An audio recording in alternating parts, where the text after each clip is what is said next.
against the COVID-19. And I, David Nzambuli from Elite Academy Boys Secondary School, supports this motion. I'll first start by defining the COVID-19, or the coronavirus disease, which is an infectious respiratory disease caused by the recently discovered coronavirus, and it is mainly spread through droplets generated when an infected person coughs, sneezes, or exhales. Then the aggressive measures defined by the World Health Organization are quarantine of suspected COVID-19 carriers without allowing them to receive any visitors. And a quarantine is a situation which involves segregation of a person or a group of people reasonably believed to have been exposed to the virus or from others who have not been exposed to the virus to prevent the spread of the virus.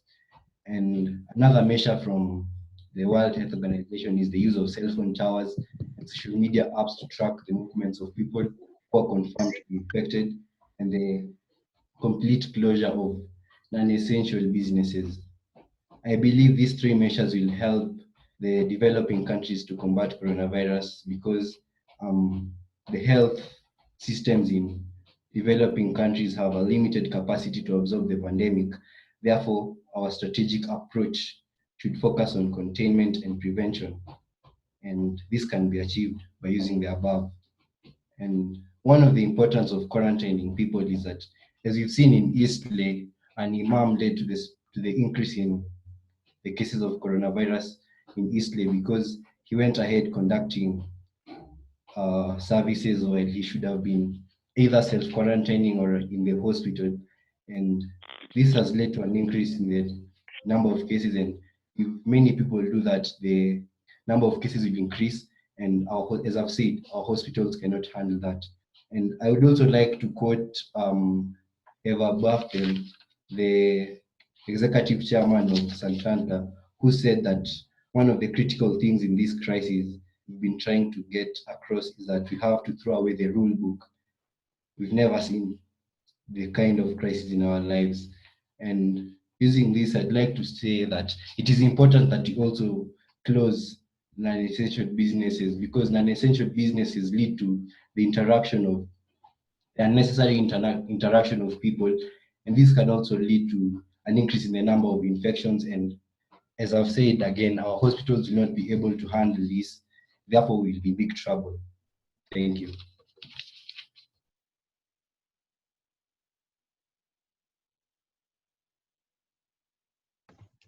Thank you for that speech. Remember, you have 5 minutes, so feel free to end the time. And now we welcome second speaker side opposition. Here. Sorry, first speaker side opposition. In developing nations, this House supports the implementation of extremely aggressive measures against the COVID-19. Now, there's one term that I want to define, which is contact tracing, which this is a process of identification of persons who may have come into contact with an infected person and subsequent collection of further information about these contacts. Now, let me start with my first rebuttal that the first proposition speaker said that these non-essential businesses are unnecessary. Now, ladies and gentlemen, people are forgetting that our developing countries, the economies are low, and these non-essential businesses are what are putting food in people's tables. These non-essential businesses are what are providing money so that people can gain other services now that they require. We know that the proposition narrative is that we are against quarantining and following of people, but this is what we want to make clear as a opposition team. We support quarantining of people, but the biggest issue is the fact that they cannot get visits from other people or visits from their family members. The issue of locking down suspects without allowing them to be visited, especially by their loved ones, ladies and gentlemen, brings something called psychosocial disturbance, which is a mental health problem for people who haven't been in contact with their loved ones, ladies and gentlemen. Number two is that we do not mind tracking of people, but the issue is going to an extreme point of using private information and data of other people to track them. And this leads to invasion of privacy, which is against the law. And number three is that we do not support the complete closure of these businesses, as these are what run the economy of the country. Now, ladies and gentlemen, over 90% of these countries, the economy is run by these businesses that we're talking about. Meaning, if there is a complete closure, the economies of these nations will go down. And if these nations go down, it will be a struggle to bring back the economy, which leads me to my first point. These measures are expensive and costly. Now, ladies and gentlemen, most third world countries have a very rudimentary communication system, meaning that it can perform only the bare necessary of functions and is often limited to certain areas, as these countries can't afford to make these communication networks accessible throughout the territories to everyone. Trekking for long hours to find a place to access a phone in the nearest town is still, a reality for many people living in these countries. If this in itself is a challenge for many of these nations to successfully and efficiently do, then what do you expect it will be like if they were to shoulder the burden of using the few cell phone towers they have to track people suspecting of being the carriers of the virus? First of all, the matter of developing the necessary equipment to make this option feasible, the towers themselves will have to be erected and grid expanded to cover, the remote areas. Because as of now, we are seeing that people, especially the young population, are running away from the urban population, the urban areas, to go and hide in the rural areas, ladies and gentlemen. The other thing is we're training the individuals necessary on techniques of using the said infrastructure to track down the suspect. And the third thing is the cost of maintenance of the infrastructure and payment to these individuals who have devoted themselves to come and track down these people who have the COVID-19. Now, we know also that the proposition might come and say we have bodies like the UN or the WHO or the International Monetary Fund or even China who can sponsor. Now, according to the news, ladies and gentlemen, the UN don't even now have enough funds to support this. They are borrowing $2 million to keep this ship afloat. So the question is, for how long will you put these measures? Remembering that COVID-19 is already here with us. COVID-19 is here and it's here to stay. It's not like Ebola, which can be maintained. It's already circulating. So for how long can you sustain these measures, ladies and gentlemen? The other thing is the economy. Ladies and gentlemen, the progress of locking down is killing more people than the COVID-19 itself. Putting in place the aggressive measures means the closure of these non-essential businesses. We know that the non-essential, according to the proposition, means maybe it's not necessary, as he had said. However, going back to this motion, we are talking about developing countries where these non-essential businesses are the ones that are feeding people and keeping them at bay. These non-essential businesses are what are feeding these families. Let's take, for example, a carpenter. Maybe you would think his job is an unessential business, but maybe that person is earning 600 shillings per day and he's feeding a family of 7 people. If you want to bring down his business, how do you think this person will feed his family? This family will die because of hunger and starvation, ladies and gentlemen. Therefore, let's agree to disagree. Even if we agree to close down these non-essential businesses that you so talk of, then what next? What we want the proposition to give us a guarantee that if we close these non-essential businesses, people won't be starving to death. Let us look at the developing nations. Do you think that the government shall be able to sustain these measures with the economies being poor? Of course, the economy will collapse, ladies and gentlemen. So far, people have already lost jobs in Kenya, whereby 21.5 people have already lost their jobs. A third are not even being able to pay rent. So far, people are not even being able to sustain themselves. So how do we honestly sustain this economy? That is why countries will have to trade between, number one, the public safety and the economy. And this brings me to my last point, which is violence. Now, ladies and gentlemen, let us ask ourselves, what can lead to violence in our nations at this particular time of this crisis? Extreme measures in some countries, such as the lockdown, have led to riots as people are going through hard times of coping with these measures. Now, in some countries, people are rioting maybe due to lack of food and other basic supplies. Let us take an example of Chile. Now, in Chile, police protesters clashed in Santiago on Monday, 19th May 2020, which is this week, amid a citywide lockdown that was meant to stem the spread of the coronavirus. Now, a group of protesters started throwing rocks, shouting, and burning piles of wood along the streets of Chile. The municipality, when they were asked, they said that the families were going through hunger in the poorest sectors of this nation. Now, what do you think can happen if this event happens, let's say, in Kibera? As I had said earlier, people would rather die of coronavirus than starve to death. Remember, ladies and gentlemen, we're not only talking about the food only as a basic issue.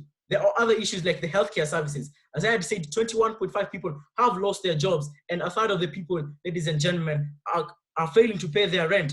So if people have lost their jobs, where will they get this money that they require to buy the food and access other issues like the healthcare services?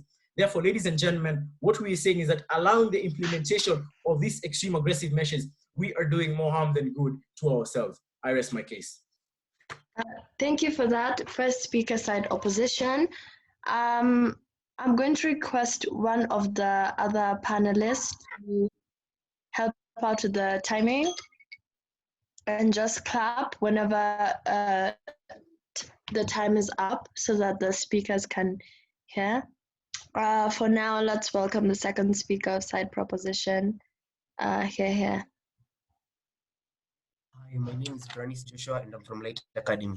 Let me begin by changing this mentality that these guys are trying to bring to you, that we are supposed to try and bring things back to normal. Instead, we should be focusing on getting rid of this pandemic for good. We can't try and ignore the fact that things are going bad and say that we need these people to see simple, basic things like seeing their families and giving such excuses such as tracking is not relevant because there's private information that will be leaked. Remember, this tracking is actually being put under guidelines that are important, whereby that person won't be able to be leaked their private information because they're mainly using proxy and QR codes. Won't be able to get to your motherboard and get the pictures that you've been hiding in your gallery. It is impossible, my people. And when he says that lockdown, that we need to see our families, that it will give us psychological torture. Tell me, how much is the price that we have to pay, that this thing has to go? Remember, if your family comes and sees you and they contract the disease, remember we are in a developing country, as they have said. So you want to tell me how much more will it cost you for you to cure the whole family than you yourself having it? I mean, you have to focus on recuperating yourself for your family to be happy, because that's the main cause of this quarantine. And again, non-essential businesses, I mean, this is a backbone of the economy, as he has said. But remember, we are trying to just close off the interactions between people for a short while so that we can deal with this major problem that is eating our economy.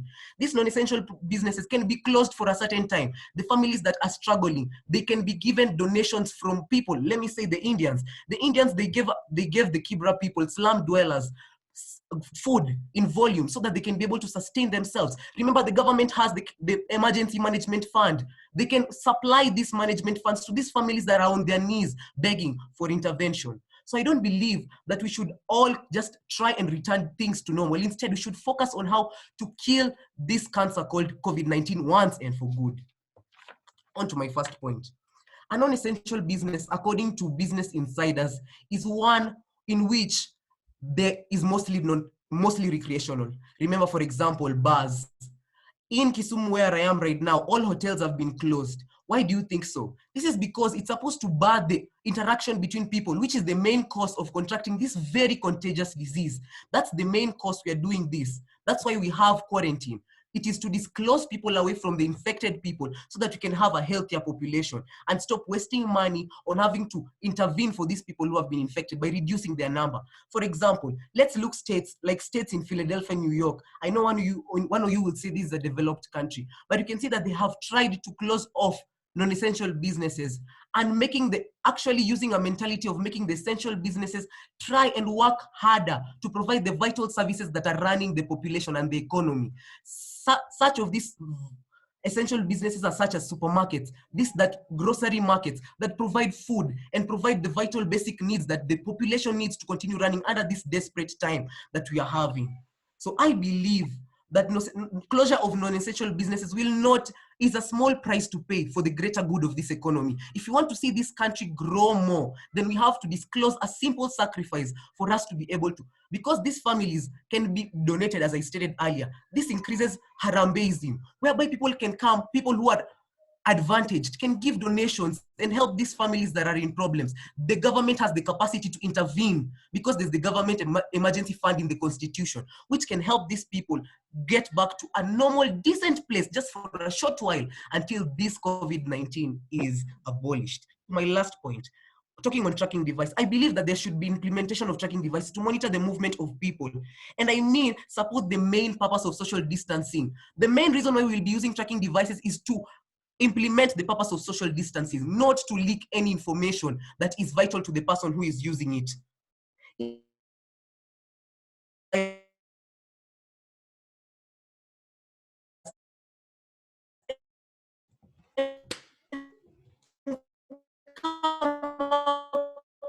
I'm sorry, he's frozen. We can't get what he's saying. Good strategies come with this Second speaker, you're frozen, so we can't get what you're saying.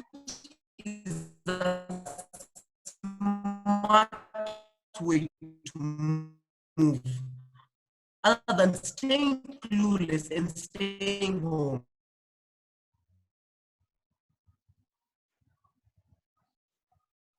Yeah, I think he lost it. Like his network must have disappeared or something. Second Okay, speaker. on that note, let's welcome the second speaker outside opposition. Here.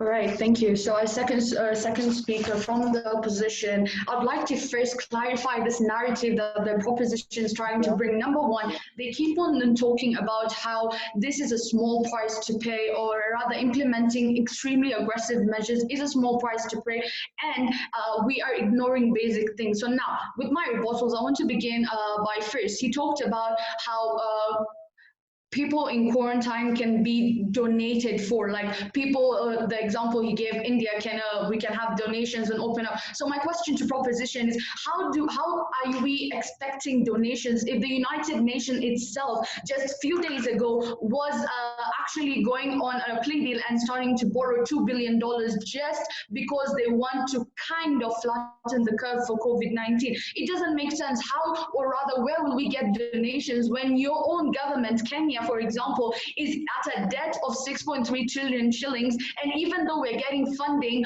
from other sources, we have no accountability of the government. Now, again, he keeps on talking about how with contact tracing, there will not be any intervention in our private life, so there's no invasion of privacy. Kindly, I would like to clarify that, remember, extremely aggressive measures means implementing a contact tracing via social media apps, for example, Facebook. And since when do we trust Facebook to give us the security we need? And again, it's not just using simple basic forms, it's a combination of Google and Apple working together, and they're going to be working on APIs. APIs are not as secure. So I believe the proposition is not aware that these extremely aggressive measures are actually a very big price to pay. Now, on to my first point. I would like to say that philosophers clarify that if the participation in an activity is supposed to be at a higher cost than the harm that is being prevented, which is smaller, then a state may not compel us to actually pursue that activity. Now, before I begin my point, I'd like to redefine quarantine. Now, what is quarantine? Quarantine refers to the separation and restriction of movement of the suspected people who are exposed to a contagious disease. And because these people are suspected individuals, under the CDC quarantine laws, these people are subject to visitation by family members. I'd like to once again clarify that opposition is strictly against quarantine without visitation. We do support quarantine. That's what all developing countries are doing. But the fact that you bring in no visitation, that is what we're against. Now, remember, the people who are actually practicing quarantine, they have visitation laws. That means you don't just come with 300 people from your family and you go and visit someone. No, there is sensitive timing, there is protective clothing that you're supposed to be wearing, and there is restriction. I mean, when the member is inside, there's a bar in the middle, so there's no contraction whatsoever. Now, when we talk about these small prices that the proposition is trying to say, remember that when without visitation, quarantine for 14 days in a facility, being cut off from the world, away from everything that is real, becomes a very big problem. Now, negative effect on, number one, the person. There's a lot of negative impact on your mental health. This becomes a big issue. And some of the things that people actually go through are sometimes isolation, social stigmatization, anxiety, emotional imbalance, and the biggest thing is depression. Let me give you an example. In South India on 20th February, a man committed suicide due to depression of being in quarantine because India adopted this quarantine with no visitation rules. So according to us as opposition, we feel that implementing these kind of measures, implementing this kind of measures is actually going to kill more people than the virus itself. Let's talk about how these kind of measures is going to bring a negative impact into the country. Now, first of all, if we get rather implement such things such as digital tracking and complete closure of businesses and quarantine without visitation, we're talking about fear and resistance being developed in a country. And once fear and resistance begins to develop in a country and the people, these people start resisting even the government and they start fearing. An example, in 2003 in SARS, when there was a SARS outbreak in China, 20,000 people from Beijing started to flee, not because they were infected, no, this is because they started fearing all the rules that were being implemented. Now, again, the proposition, this is my last one, proposition comes and talks about how we're going to take and do this, have these measures implemented for a short period of time. Number one, we really don't know how long COVID-19 is going to last. Question to proposition, are they aware of the current status of quarantine facilities? For example, Kenya, you have two choices. Is it bad or is it very bad? Let me help you out. People quoted by Kenyans, people are saying that quarantine facilities right now are as despicable and have compared them to pigsties. So question to proposition, once we lock down economies and such, what happens? Who's going to foot the bill? These are the questions we want proposition to come and answer. Reminder to the chair that proposition has not been able to give us any validating argument that no visitation is going to reduce the spread of the COVID-19. Thank you.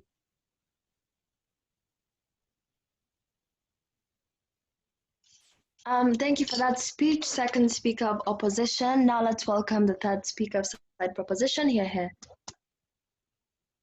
Hello, everyone. My name is Victor Kasila, and I am from Light Academy Boys Secondary, Nairobi, here to propose the motion. And I've been looking at my clock here, and I think it's time to propose this motion. So I've noticed quite some problems in the interpretation of this motion by our colleagues on the opposition team, and I will go one by one, starting with the first opposer, which was Timothy Kuria, who said that this will lead to invasion of privacy. Now, when we look at even the methods which are being used in contact tracing, we have tracking through social media apps or calls or all of these things. Now, can I remind you that when you downloaded Facebook or when you downloaded Instagram or when you downloaded Twitter, they come and they ask you to give them permission to do various things. The first thing they ask for permission for is, do you allow this application to be able to access your location? You clicked yes, and you went past that so that you can use the application. Why do they do this? Because of certain misuses of the applications, which have been experienced over the years, from scammers to all of these other problems. That is why these applications can be used in a positive way during this pandemic, especially so as to stop the spread. Now, when we look at also a point that he said, that it is very costly to implement these measures. Now, when we look at that point, we wonder, we have a certain amount of money being given to every country that reports their first COVID-19 case by the World Health Organization. When this, could this please mute yourself? When this money is given, all of this money is supposed to go into the government so as to help with combating the virus. How does this money supposed to help? Quarantine facilities, buying testing kits, all of these things so as to combat the virus. So this, in short, is a global effort. And when we come and say, oh, Kenya has a debt to China, or Djibouti has a debt to China, or Somalia has a debt to Turkey, this is a problem that the whole world is facing right now. None of these debts are being counted. If we look at a country like Syria, wars are stopping. If we look at a country like Oman, or if we look at Yemen, we have the opposition people who are fighting against each other stopping just so that they can combat this virus, because it can kill anyone, irrespective, irregardless. And yet, you are coming to tell me that some debtor will come and tell you you have money to pay because of this, and yet there is this problem going on. All of these waivers have been given. Even if you look, even here in Kenya, we have banks giving waivers to loans. We have government giving waivers to land debts. Why do they do this? Because they understand the current situation. Another thing, they are clashing because they don't have the right measures. Now, if we look at riots that happened in Ohio, USA, that happened last month, we'll notice that there were many people, up to 2,500 according to The Guardian, going outside to protest staying at home policies. Why? They want a haircut. They want freedom. This is America, blah, blah, blah. That is what they said. And yet, from that 2,500, we have up to 500 testing positive for the virus. Even the organizer of the clashes was tested positive for the virus. Now, you tell me, those people who are tested positive, 5 people have already died, and yet this happened weeks ago. If people come together, do not follow the social distancing measures, and do not follow any of these, there will be problems. People are dying. The economy can be sacrificed for now. Your problem with the economy, there was the second speaker who said that in the economy right now, we have the poorer families suffering, or we have low-income families, suffering due to the lockdowns and the closing of their businesses as they were counted as non-essentials. Now, if we also go back to the USA, and it's not implemented in the USA alone, so that you can tell me that I am biased in a first world country. If we go back to the USA, we will see that they've already implemented a $2 billion stimulus package, which went to aiding small businesses so that they can survive. If we come back here to Kenya, the government is currently working on that and passing laws so as to implement stimulus packages so that to help people stay at home, curb the spread, and lower the curve, because that is the point of this whole thing. That is the point of this whole thing. If we do not unite to fight this disease together, none of us will be here. If we choose money over our own lives, none of us will be here. And therefore, it is important that we stand today and we support this motion that states that we should unite to support the quarantine measures or the total measures implemented by the World Health Organization. Thank you. Okay, time's up. Thank you, third speaker. Proposition, sorry. Let's welcome third speaker, opposition. Please, whoever has their mic on, switch it off, please.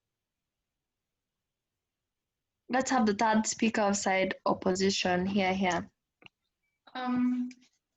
Good evening, everybody. My name is Kesar Sipkana from Juja Preparatory, and I'm going to be the third opposer of this motion.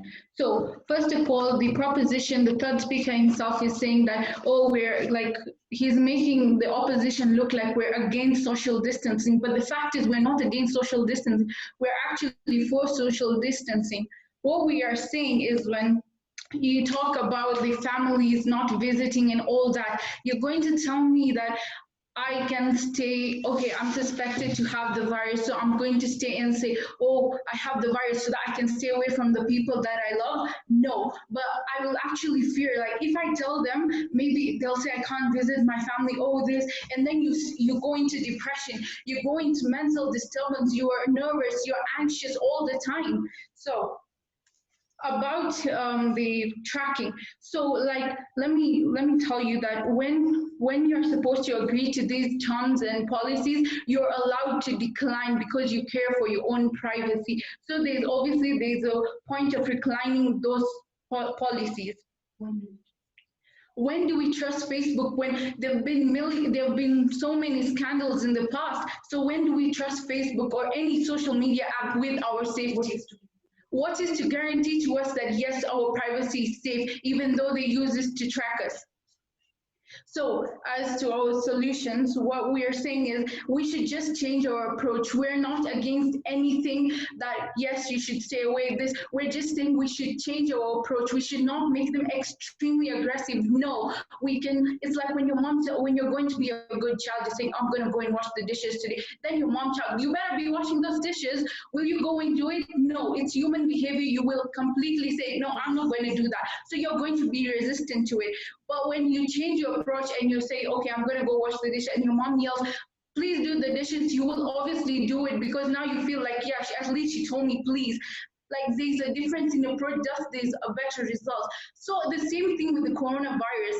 If we change our approach towards it, the result will be better. If we say like, oh, you can't visit your family because they're infected, oh this, oh that, then definitely there'll be fear, there'll be vulnerability, because there's some people who just can't stay without their family because they're too attached. They're the elderly, they get affected. How do you expect them to like stay, oh, I'm infected, so I can't infect this one? But if we change our approach and say, no, look, okay, you can do this, but you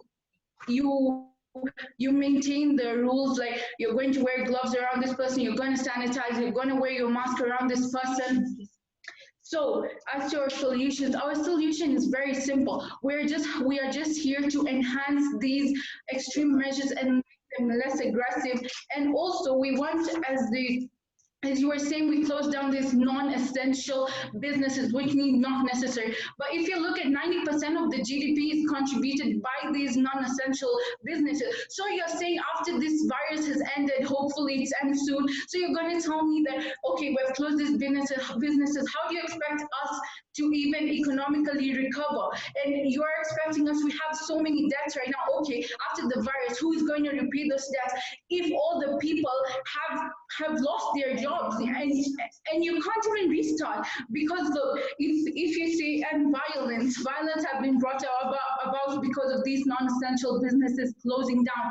This is because they lack food. And what guarantee can the proposition give us that the government will stand by these people and hold their hand all the way through? And what guarantee do we have that these donations will stick by why the UN itself has borrowed $2 billion? Where? How will this even reach if you're going to enhance, if you're going to be putting into this measure that you should stay away from people and because they're your family and stuff? And now, if we want these, we are saying as opposition that these businesses should be there, but the government can help out by helping putting out sanitizers, giving out masks. So you can run your business, but you are running your business safely. That's the only difference. You're going to be running your business safely. There's no point in closing. What's the point? Look at food restaurants. They're using those measures and they're selling the food. So what if a carpenter does the same? What difference will it make? To you, it might sound non-essential, but to that person, is how he's feeding his family, is how he's contributing to this country's economy. So how can you say we should close down these businesses when these businesses are the one building up our country? How do you expect us to economically recover after this if we close down these businesses? Violence will be there because there's no food. They'll say, oh, my right has been taken. Even in US, like the second speaker said, even in US, people were like, okay, they've closed down the barbershops, we are going to go and have a riot. They did this because they wanted a barber, and that's just for a barber, which we consider non-essential at the point. So if a developed country can look at this non-essential business as something very important, who are we to say as developing nations, if even US itself has Thank you for that speech, third speaker. Your time is up, unfortunately. Let's welcome the reply speech. Here.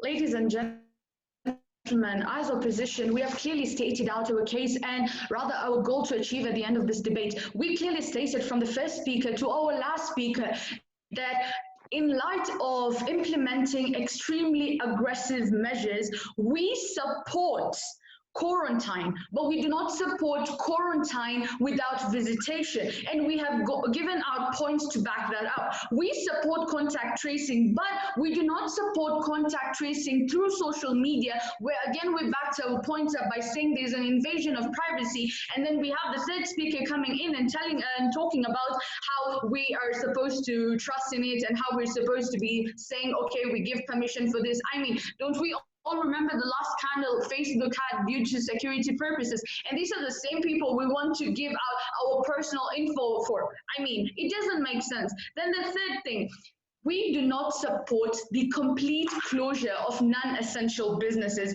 We are against it in a layman's language, because we believe that the thing they're terming as non-essential, this is the actual backbone, as the second speaker said, that this is the backbone of a developing country's economy. So you want to tell me, once we shut these non-essential businesses down, okay, let's agree, let's have a complete closure of all the businesses. What happens then? Then a proposer came to tell us that, okay, we'll have donation. I asked the proposition question. The question is, what is the accountability that these donations will reach the rightful place? Secondly, who is it, or rather, who is the one who is giving out donations? Because currently, as for what we have, is that the United Nations itself is actually borrowing $2 billion. So even the WHO, the IMF, these guys are under strain. So who is supposed to come and start giving out donations? We feel as opposition that instead of the closure of all these businesses, instead of implementing extremely aggressive measures, we should go for a rather different and non-aggressive approach. Now, proposition's argument is based on that implementing these measures will ban interaction. Now, this is exactly what we are trying to do. We are not having interaction when a lot of people are actually taking this quarantine very, very seriously. I mean, COVID-19 has killed a lot of people and people are taking quarantine very, very seriously. But it becomes aggressive when you start saying there's no visitation. And again, we asked a proposition a question. Are they aware of the current status of quarantine facilities? They have not given us any answer. Another question we asked proposition is that who is going to foot the bills when your economy is closed because your non-essential businesses are locked down? And again, you want to implement contact tracing, which will need technological resources, which developing countries currently don't have. These questions have remained unanswered throughout the debate, and proposition has been rather focusing on us saying that, okay, we want Facebook and Google and whatnot. So what we are implying is that Okay, time's let's up. stick to what we are doing and implementing them. Thank you. Thank you for that speech. Let's have the reply speech from the other team here. Okay. Muted.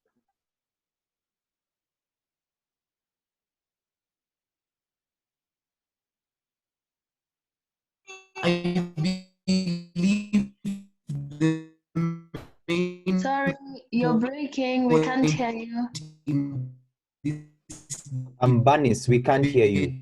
Joshua? is to have a smarter way of Okay, dealing guys, with this anybody main who is Victor pandemic, or because it's the main that thing, speaker, the Victor, could you backbone tell now. him we can't hear him?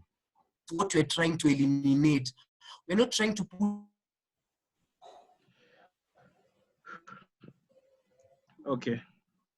So my colleague is having some difficulties with his connection, so I'll do it on his behalf. Can you hear me now? No. Can you hear me? Yeah, I think Tabu, say like 2 sentences. Can you hear me? It's not clear, Banis. Speak for a bit. My goodness. It happens. That's the thing about online. You have to have Jesse? perfect. Yeah. I think we can allow Victor. We can allow Victor to give the reply speech. I agree. Okay. So let me proceed. Once again, I'm Victor Kasila, here to give the reply speech on behalf of the Light Academy Boys Secondary School team. Now, we have noticed that our opponents are clinging on to this point of people suffering of depression due to the quarantine facilities, and we would like some correction towards that point because it is simply incorrect. Now, when we look at the quarantine facilities, first of all, every country's government so far has been advised by the World Health Organization to hire counselors so as to help with these facilities and people in the facilities so that they do not feel homesick, they do not feel segregated from everyone. And alongside that, they are also allowed to communicate to people outside. Now, with this, and the quarantine period being 2 weeks, because that is the incubation period for coronavirus, you are able to get tested. And if you test positive, then you will further be taken to hospital and be given medication or be treated on until you do not test positive after the 2, of course, compulsory coronavirus tests. And with that happening, For the people who test negative and after that 2 weeks are still negative after the 2 tests, of course, they're allowed to go home. So with that, it's useless and it's pointless to cling on to the fact that depression will be caused by these quarantine facilities. In fact, more depression has been caused for people who actually have the virus instead of people who are in the quarantine facilities. And to all of this, counselors have been hired and they're professional. Psychologists have been hired and they're professional. And all of these people, all of these experts are here to deal with those problems. Then we also look at another point they're clinging on to, which is the ordinary mwananchi, as we call it here in Kenya, which is that carpenter or that farmer or that tailor who is being forced to stay home for the time being. Now, if we look at Kenya, our cases are rising and we are closing in or edging closer to, God forbid, a lockdown. Now, in a compulsory lockdown, people are not allowed to go out. People are supposed to stay home till the lockdown is lifted. For the duration, it's usually a period of 21 days, like they did in South Africa, but it might be extended. Countries like USA have been on lockdown for months now. Now, the reason why they have implemented this is so that people can get better. People who have already tested positive do not spread the virus to other people. If we look at South Korea, in February, according to the Washington Post, in February, South Korea had the most cases of the coronavirus more than any other country outside of China.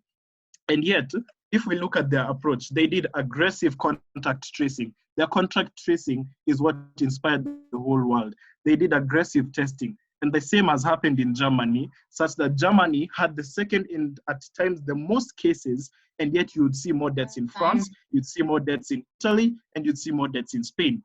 So if we are able to put all of these aggressive measures in place, the suffering is short-lived because yes, it's suffering in the sense that we are not allowed to do the normal things we do, but it's the sacrifice that we have to do.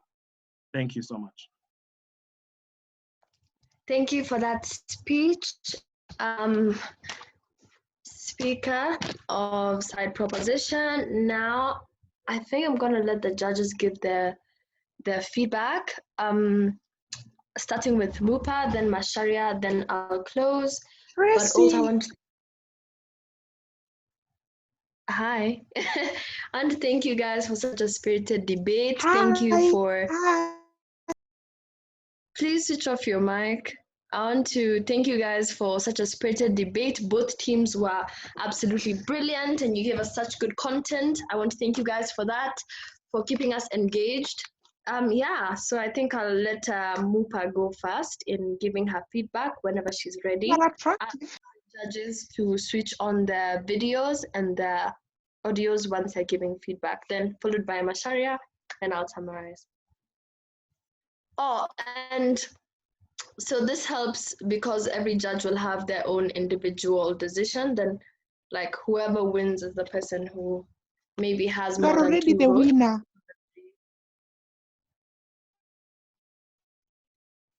Fatuma, I'll kick you out. I've already kicked them out. I've kicked them out. Mupa, Guys, please stop. If you try that again, I'm going to remove you.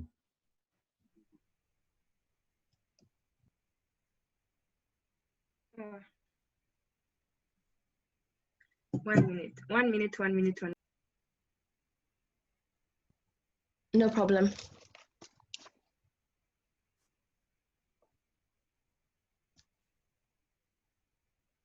So as the judges are probably putting together their notes and their thoughts, allow me to just spend maybe a minute trying to tell you what's going to happen next. So we've come up with a solution to your problem. And what we're going to do is that we're going to open an Instagram poll. So on if any of you are on Instagram, you can head over to the Strathmore Debate Society Instagram page. It's called Strath Debate. So I'll type it out in the chat box. It's at Strathmore Debate. What we will do is that we will be opening a poll, an Instagram poll. So we'll open an Instagram poll that will run for about 24 hours. And what will happen is that we will allow you to all go and vote for who you thought won the debate. So we will be uploading it immediately after the debate. So kindly go to your Instagram and follow at Strath Debate, and then we will upload an Instagram poll for what you'd call the public. You remember, like the way they do the public votes. So if you can get your friends to vote, you can get everyone to go and vote for you there. That would be necessarily a good thing. But the judges will also make a decision based on each individual. Each individual judge has one vote, and there are three. So they'll also make that decision. And then we will compile both the Instagram, the public vote, and the, what do you call it? The vote of the judges to get the winner. Has everyone understood what I'm saying? Yes. Yeah. Yes.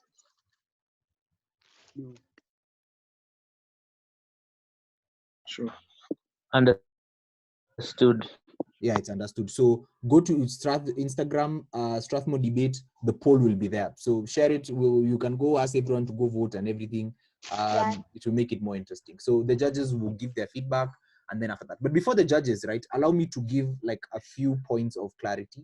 So it's just a friendly debate. It's not really a tournament or anything. We're all here to learn, to grow, to keep learning. We will try and have weekly debates against different schools every week. So, okay, sorry about that.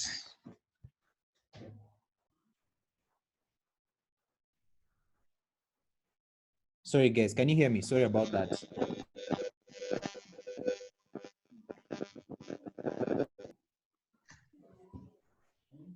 Okay, so Philip Ndai has asked whether the judges, of course, the judges' decision is final, but the public vote, you can win on both spheres, you can win on one on the other. Of course, the most important vote will be the judges' vote.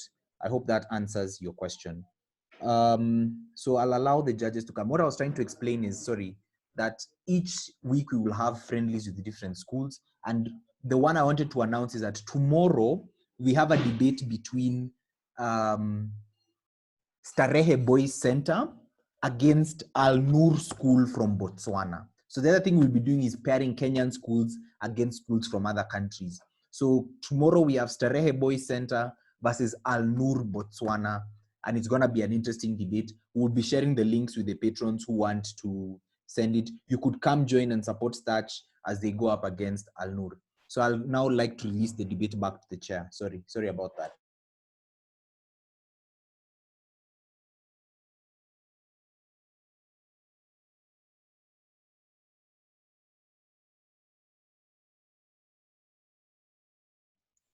Tracy? Or was it Mupa first? Yeah, Mupa, if you're ready, you can go. Okay. So thank you for the great debate from all of you. I'm ready now to give my feedback and my ranking, if there's something like that. So I'll just start with the ranking. I think in the debate, team opposition had a better, swayed me more to believe the argument than team proposition. This is because you really raised strong points on contact tracing and privacy, considering that team proposition was advocating for the use of social media apps, yet we know the privacy concern that comes with that. Also, they did not agree with the complete closure of non-essential businesses because of the risk of ruining the economy. And proposition tried to balance this out by saying, in the end, it's about public safety versus the state of the economy, yet didn't give an alternative once this rebuttal was raised. Yeah. And then thirdly, opposition talked about redefined what quarantine was. And in the definition, it allowed for visitation as long as you found negative. So this risk of psychosocial disturbance, which would cause depression or stigmatization from the rest of the public, is minimized. And if they wanted to bring this out further, they should have provided alternatives to it. But I think they failed, and because of that, I side with team opposition. Thank you. Thank you, Mupa. Let's have Masharia give us his feedback if he's here.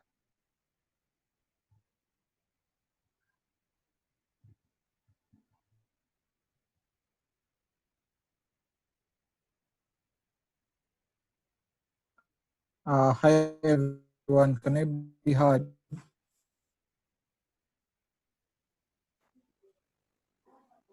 Can I be heard? Yes. Yeah. Okay.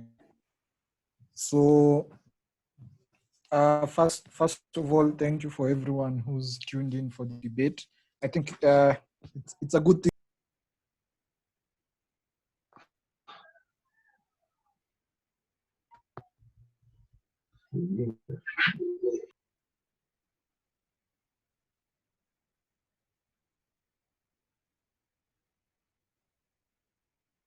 Does he know he's muted? Masharia, I can't hear you. Oh, okay. How can I be heard? Yes, yes. Okay. So, for the teams that are doing opposition, right? So we got from opposition a case where saying, we have privacy issues with Facebook and other apps. We're also arguing how they're not opposed to social distancing, right? Or they're not opposed to quarantine, but they're opposed to quarantine without visitation, right? What I felt that need a bit more from opposition side was alternatives, right? And not just giving us alternatives like saying we're gonna make them less stringent. We think visitation is good because it helps. In as much as you give us, like, you flag your alternative, I think you need to give us a bit more analysis of why we should bet into those alternatives, right? So yeah, visitation is important, but you need to make us believe that in a world where we are arguing for either visitation or no visitation, a world with visitation under the current scenario is the best world, right? Proposition, on the other hand, had first and foremost, they had issues trying to contextualize what they defined to be uh, essential services. First of all, they also tried what they consider to be essential businesses, what they consider to be privacy issues, because they were arguing that we're not going to allow for private access to the information that the state is collecting through Facebook and all these apps. But I'll use a term that Masharia usually likes to use a lot. What opposition was trying to say, or would have said, for example, is that, it's not just private people we are afraid of. We are afraid of the state, right? We are afraid of state capture. But you see, those kind of analysis is what we lacked from both sides, right? That both sides were more or less flagging their points, right? But I think from proposition, their biggest thing they needed to do was to justify why all these measures are necessary. And you only do that in a scenario where you set a context, and the context was developing countries. I felt like that, like, no one really gave a proper contextualization of why this debate is in a developing country. But all in all, I think then my ranking becomes that opposition took the day. That's Team Juja, because I just felt like justify why all these measures need to be done, but they didn't do it. In as much as they tried, I think opposition countered them, and in as much as opposition's analysis of their own alternative did not really was not really deep, they still managed to show us that there are possible alternatives to the debate, to the extreme measures, and therefore I think Juja.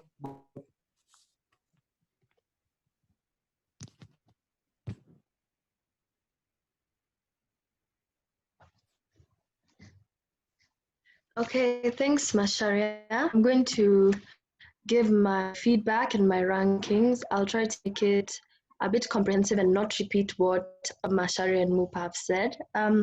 So the first thing that I wanted to know as a judge of this debate, first, let me start by saying thank you guys for that wonderful debate. I thought it was a very good debate. There was engagement here and there, but also a lot of the arguments, as Masharia said, were very surface level, right? So we don't see depth of analysis in a lot of the arguments. So you can say something very powerful, but then we don't get a further extension of that point, or we don't get a further like explanation to what you mean, and we can't fill in those gaps. So for anybody here who is a debater, and like as you go on with other debates and the next ones that Mashar is going to organize, it's very important for you to make sure that your points are fully elaborated. Because if you say one thing and we do want to know more and you don't give that to us, we can't fill that gap. So you have to make sure, and especially for your strongest points, you must like elaborate a lot on what you mean so that we can understand, and such argument can become stronger as opposed to if you just leave it at this level, just stating. Yeah. So the first thing I wanted to know from this motion is why developing nations, right? And that's something that I don't think I got the answer from. I got it a bit from side proposition. Side prop tried to say that it's necessary for developing nations to do this because they don't have the capacity, right? But we also don't see a contextualization, as Masharia says, of what developing nations are, how they look like, what are the problems in existence in developing countries, and therefore why stringent measures are necessary, which is what we should have gotten from side proposition, right? What, however, we get, somebody's mic is on. What, however, we get from side proposition is the idea that the reason why this is necessary for developing countries is because they don't have the capacity to deal with the extremities that would come about if we allow COVID to spread as it's spreading in countries like Italy, right? So for them, the only method that developing countries have in relation to COVID-19 and its protection from like seriousness is prevention. So that's what we get, but we don't get proper contextualization from first speaker of side prop, right?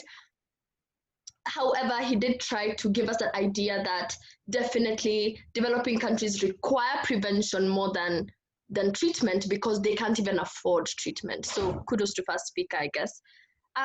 Then we go on and get some more from side proposition. I'm going to just summarize a bit of their arguments. They say, first, why we need extremely aggressive measures is because one of the lack of capacity economically and even in the health sector to deal with the extremities that can come from this disease, right? We say, okay, we buy into that idea. Then the second thing they say is that the only way for people to survive is through prevention, that if you allow developing countries to function normally, then you won't prevent. And remember that if the spread becomes like uncontrollable, that developing countries don't have the economic capacity to deal with it. So let's just say, okay, and we buy into that as well.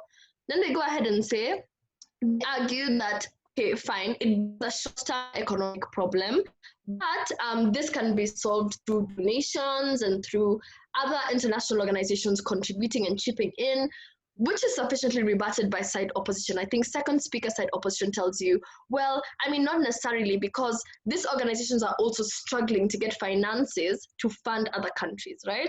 Then she also tells you, and that idea for the government that you're saying that the government can give packages to people who don't have capacity to get their basic needs is a fallacy, because the government is not doing much.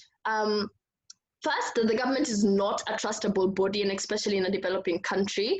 But second, that even right now, the government is not doing enough. So you don't really expect them to go completely out of their way to make sure these people are eating or have provision. So we come to the biggest clash of this debate, which is what the winner of the day should have answered for me. So when the conflict between protection of health of citizens on one side and provision of basic needs on the other side, which of the two takes precedent and why, right? So what we get from side opposition is, one, the idea of invasion of privacy, which I won't talk about because I feel like Upa and Mashari have talked about it sufficiently. what was very important that I got from side op is that first, it's going to be super detrimental to the country economically if you decide to shut down non-essential businesses. Why? First, because once you shut them down, chances of you like going back to normal quickly after are going to be very difficult because it's going to be struggling economically. Second, the developing countries are already struggling economically as it is now when everybody is working, right? So can you imagine shutting down non-essential businesses? What does that do for the possible economic crisis that comes out of that? And they bring in this idea of you're more likely to lead to backlash. You're more likely to have backlash when you have very stringent measures, because first of all, you just cause people to want to resist those measures, and two, you cause a lack of understanding amongst people on why these measures are so stringent. And then lastly, talk about they talk about the individuals who work in non-essential service, how those people need provision of basic needs, how denying them access to their businesses leads to them not having that provision.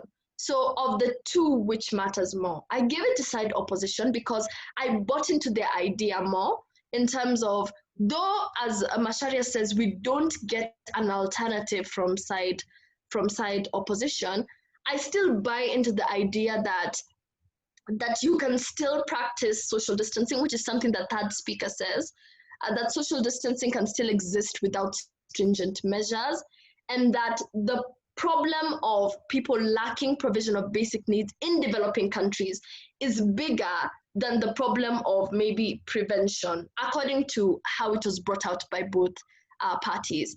If, however, proposition would have explained a bit more that first, that there's dire necessity. We don't see the element of dire necessity coming from side prop.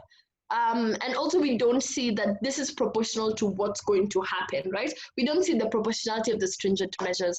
Those are things we don't get from prop. But also, we don't get full contextualization of why this is so necessary for developing countries. Though we don't get the same from opposition, we get to see the idea of how developing countries have workers who are who are like largely non-essential workers, and these non-essential workers need provision, and that can't happen when you have an unreliable government and where there's no donor funding coming from other organizations. So the best thing you can do is have some sort of measures that exist to ensure that social distancing still takes place, but allowing these people to still get provision of their basic needs. I buy into that idea more than I did for side prop. So I gave it to to side opposition as opposed to side proposition. I still think both teams did an amazing job. However, first speakers really need to work on contextualization. How you how you frame your debate shapes how strong your arguments will be. The closer you frame it to, like, if we would have gotten proper contextualization from side proposition, then your arguments come out stronger than if we don't get a clear contextualization of the existence of developing countries and how their states are and why they can't afford this right now. So that's my ranking. I hope the feedback from the three judges helps, and thank you guys for that debate. I'll hand it. Okay, thank you very much, judges. So based on what I have collected, we have a unanimous win for the team from Juja Preparatory and Senior School. Again, this is a friendly, it's not a competition. It was just for them to train. And I'm sure the reason why we insist judges give feedback is so that you can be able to learn and do this. For both teams, I will ask the judges to record like a WhatsApp audio with personal feedback for individual speakers, and I'll share that audio with your patrons. Probably you could listen to it and be able to find areas you could have improved on. Because I said, this is all about learning and it's all about improving. Winning or losing is just a sideshow. Also, the other thing I think we can close the debate, but I would like to give an opportunity to, again, representatives from both schools to just speak and tell the other congratulations, like sportsmanship. And also maybe if they want to say anything, any teacher from, let me start with Juja this time. Any teacher from Juja would like to just say thank you and to, close for us. We must respect the elders. So anyone from Juja would like to speak? Yeah, Mr. Wycliffe is here. Thank you, Masharia. Good evening, everybody. I want to respect that time is much spent, but all the same, ladies and gentlemen, young men and women, ladies, I'm really glad that at this point we can have our youth engaging in such a constructive argument. And I want to join all the other speakers by saying it's not all about winners. We are all winners. Remember, we are discussing contemporary issues, and it doesn't satisfy me much than just seeing our young people actively take part in matters affecting our contemporary society. Remember, we are leaders of today, but not tomorrow. So from Juja and on behalf of Juja Preparatory and Senior School, I want to congratulate my colleague, Mr. Jasper, for presenting a very strong team. And I really admired, especially your last speaker, pretty composed and straight to the point. I hope that with more engagement, we can all develop more sound leaders. We shall come up strong and maybe change the narrative of this country, especially at this time when people seem to be so much depressed. We can bring in something to break the monotony and help ease the already depression that is cutting in. So we are really grateful from the Juja fraternity. On behalf of my team, I want to wish you well and please stay safe. Let's keep on observing the precautions and guidelines set by the Ministry of Education. Thank you so much. We hope to meet again when we engage in another friendly debate. Tomorrow is Tare. Let's also turn in to support them. Thank you. Back over to you, Mashari. Okay, we'll now welcome representative from Light Academy to then just close for us the session. So I think Mr. Jasper is around, or any other teacher or student. Mr. Jasper, I think he's around. He can just conclude for us. Yeah. Baba, please unmute him. Yeah, I've unmuted him. Mwalimu, you have the floor. Unanipata sasa? Sasa ningependa kuwapa washindi katika mjadala huu, na nimeweza kusikiza maoni ya majaji. Kwa kweli ni maoni mazuri tu na tutaenda kuyafanyia kazi. Tunatumai kwamba katika mijadala ijayo tutakuwa tumeimarika zaidi, jinsi ambavyo mwenzangu amesema kwamba huu ni mchuano wa kirafiki na tutakuwa tunafanyia kazi yale mambo ambayo majaji wametuambia, ambavyo nilisema, na katika nyang'anyiro kijacho tunatumai kwamba tutaweza kufanya vizuri zaidi. Kwa hivyo asanteni kwa muda wenu na pongezi kwa wale ambao wameshindi. Asante sana mwalimu. Kwa ukweli tunafai tupange pia mjadala wa Kiswahili ili wanafunzi waweze kuimarika katika lugha hii ya kitaifa. Unaona hata mimi na struggle. Anyway, thank you very much teachers for your time. I would like to tell you, we recorded the whole session, so we will post this video to you on YouTube, or we will send you the links for you to be able to vote. So anyone who was not able to watch will be able to watch the recording that we've made. So I think now that time is up, I have nothing else further to add. You're all now free to leave the meeting. Congratulations again, it's a friendly match. It's not really anything, but probably in weeks to come, after we've done enough friendlies, we will now organize a proper tournament and we will have a very interesting time together. So thank you very much for your time. Hopefully you enjoyed. We will be welcoming your feedback. If you have any feedback, you can DM us on Instagram. You can DM us on Twitter or Facebook. We'll be very much waiting to hear what you think. If you have a school that is here and you don't have a team, remember guys, you want to organize as many friendlies as possible. So put together a team of 3 from your institution, inbox me or inbox us on Instagram and say our school would like to participate in friendlies, and we will just match you the school that is free. So anyone else, maybe for next time we'll try and get a bigger room with up to 500 people capacity. But as for now, as we are done, and we now welcome, I mean, you're free to leave. I think the meeting is now over, unless anyone has anything else to say. Time is up. Okay. All right. I think there's no one else with anything to say, so you can freely. Sorry, I have a question. Yeah. Okay, Kausa. Yeah, when will we get our personal feedback from the judges? I'll ask the judges to record individual feedback for every team, and I'll share it with each of your patrons who will share it with you, because this is all about improving and all that. And I think every team did very well. Individual feedback is what I'm going to ask the judges to record. Okay, thank you.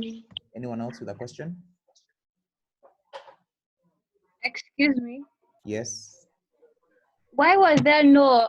They never put across a lot of factual evidence.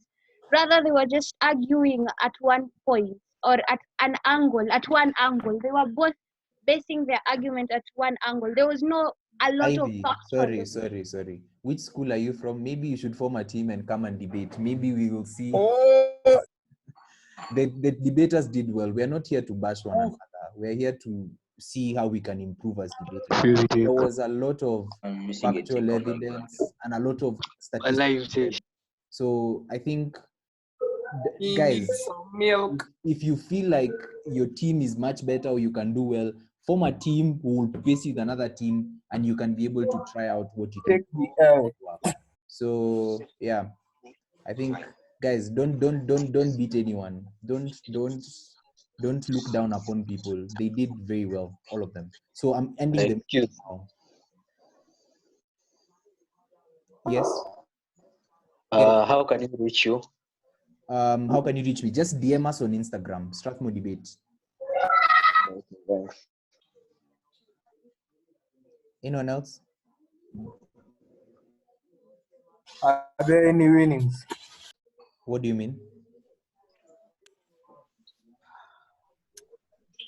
If there's no winnings, just say so. What is winnings? Never mind. All right, I think that's it, guys. So meeting is over, guys. You can leave. A good debate. Bye. Thank you for the debate. Was nice. Thank you. Competitive. So It was nice. social distance. Bye, Sakaira. Social Bye. distance. Imani. Bye. Don't forget to wear your mask.